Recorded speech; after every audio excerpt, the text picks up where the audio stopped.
Oh, we got about, 6 weeks to the new year, to 2026.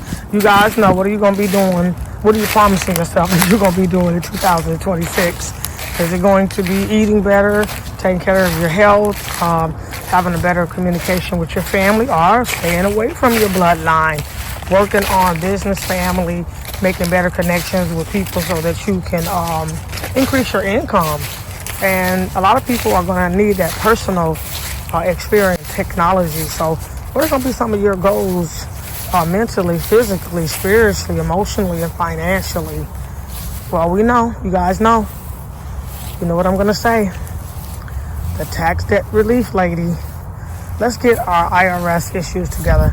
Please stop being fearful or opening those letters. And if you don't have the strength, hire a company to monitor your tax, your IRS tax transcripts.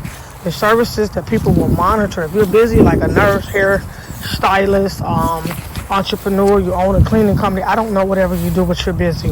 You're in the medical field and you're busy. You can't keep up with the IRS letter. You don't have the will to open them. You don't have the desire. You don't have the time.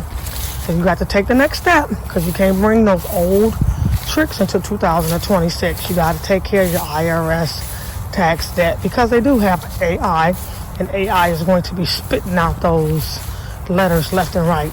Now, they're not going to be fast to resolve your case, but they're going to be fast to get those letters out and start getting some of that money back into the government. I thank you guys for taking this walk with me this morning. I am Jacqueline Hamilton, aka Jacqueline Strictly Business. Remember, the best credit to have is with yourself. Give yourself credit.